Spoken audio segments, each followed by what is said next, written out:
السلام علیکم ورحمۃ اللہ وبرکاتہ۔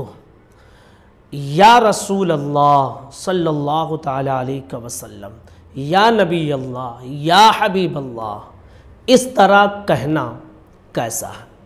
کچھ لوگ یہ کہتے ہیں کہ یا رسول اللہ، یا نبی اللہ، اس طرح کہنا شرک ہے، گناہ ہے۔ تو کیا شریعت میں اس کا حکم ہے؟ آج اس ویڈیو میں ہم آپ کے سامنے پیش کریں گے۔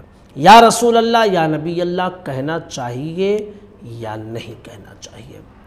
یاد رکھ لیجئے کہ یا رسول اللہ، یا نبی اللہ، یا حبیب اللہ، اس طرح کہنا بالکل جائز ہے اور اس میں کسی بھی طرح شرک کا کوئی شائبہ نہیں ہے، کہنا بالکل جائز ہے۔ قرآن مقدس آپ پڑھیں، آپ دیکھ لیجئے کہ اللہ رب العزت نے قرآن مقدس میں اپنے محبوب صلی اللہ علیہ وسلم کو مخاطب کر کے ارشاد فرمایا، یا ایھا النبی، یا ایھا المزمل، یا ایھا المدثر، یا ایھا الرسول۔ یہی تو ہے یا رسول اللہ، یا نبی اللہ، اسی طرح کے الفاظ ہیں۔ تو قرآن مجید میں بھی یہ موجود ہے، حدیث مبارکہ میں بھی موجود ہے۔ مسلم شریف کی حدیث ہے 2009، حضرت برا ابن عازب رضی اللہ تعالی عنہ سے روایت ہے۔ وہ اس منظر کو بیان کرتے ہیں جب آقا دو عالم صلی اللہ علیہ وسلم مدینہ طیبہ میں تشریف لائے۔ کہتے ہیں کہ عورتیں اور مرد گھروں کی چھت پر چڑھ گئے، بچے اور غلام گلی کوچوں میں متفرق ہو گئے، نعرہ لگاتے پھرتے تھے، یا محمد یا رسول اللہ، یا محمد یا رسول اللہ۔ تو اس سے بھی پتہ چلتا ہے کہ اللہ کے رسول صلی اللہ علیہ وسلم کو یا رسول اللہ کہنا، یا نبی اللہ کہنا بلا شبہ جائز ہے۔ اسی طرح وصال کے بعد حضور صلی اللہ تعالی علیہ وسلم کے اس دنیا سے پردہ فرمانے کے بعد بھی اللہ کے نبی کو یا نبی اللہ، یا رسول اللہ کہنا بھی جائز ہے۔ یعنی وصال کے بعد دنیا میں جب تک حضور تھے تب تک یا رسول اللہ کہنا جائز تھا، اور جب آپ اس دنیا سے چلے گئے ہیں تب بھی یا رسول اللہ کہنا جائز ہے۔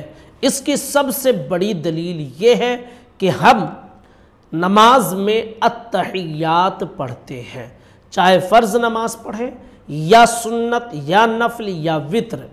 جب بھی ہم قعدہ کرتے ہیں تو ہر قعدہ میں ہم التحیات پڑھتے ہیں، اور التحیات کو پڑھنا واجب ہے۔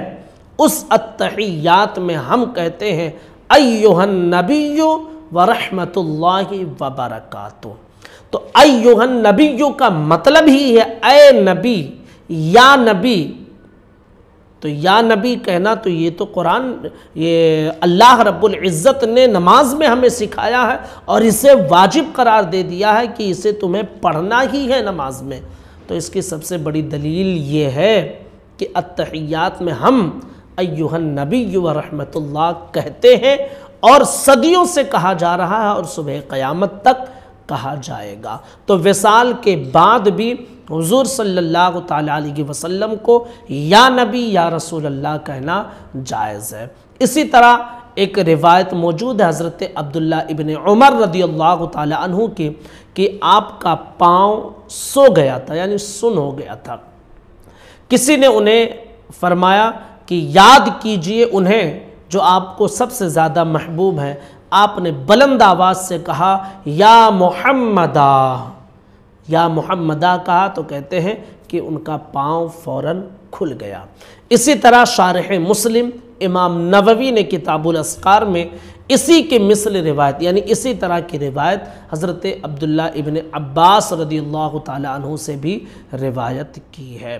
اسی طرح حضرت ابو بکر صدیق رضی اللہ تعالی عنہ نے جب مسیلمہ کذاب پر چڑھائی کی، جو زکوٰۃ کا منکر ہو کر اور نبوت کا دعویٰ کر کے مرتد ہو چکا تھا، اس پر جب چڑھائی کی اور جنگ یمامہ ہوئی تو اس وقت مسلمانوں کا جو نعرہ تھا وہ یہی تھا، یا محمدا، حالانکہ اس وقت حضور صلی اللہ علیہ وسلم اس دنیا سے پردہ فرما چکے تھے، تو یا محمدہ کہنا بالکل درست ہے۔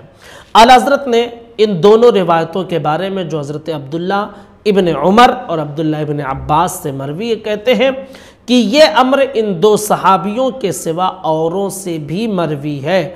اہل مدینہ میں قدیم سے یا محمدہ کہنے کی عادت چلی آئی ہے، جیسا کہ فتاوی رضویہ جلد 29 صفحہ نمبر 552 پر موجود ہے۔ تو ان سب باتوں سے یہ پتہ چلتا ہے کہ جس طرح حضور صلی اللہ تعالیٰ علیہ وسلم اس دنیا میں باحیات تھے اور یا رسول اللہ انہیں کہا جاتا تھا، اسی طرح جب اس دنیا سے پردہ فرما گئے ہیں ظاہری طور پر، تو بھی انہیں یا رسول اللہ کہنے میں کوئی حرج نہیں ہے، یا نبی سلام علیکہ کہنے میں کوئی حرج نہیں ہے، یا نبی اللہ کہنے میں کوئی حرج نہیں ہے، جائز ہے۔ اور جو شخص اسے شرک کہے یقیناً وہ بد مذہب ہے، اور یقیناً اہل سنت والجماعت سے وہ خارج انسان ہے، اہل سنت والجماعت کے خلاف اپنا عقیدہ رکھنے والا انسان ہے۔ گزارش ہے اس کلپ کو شیئر کریں۔ السلام علیکم ورحمۃ اللہ وبرکاتہ۔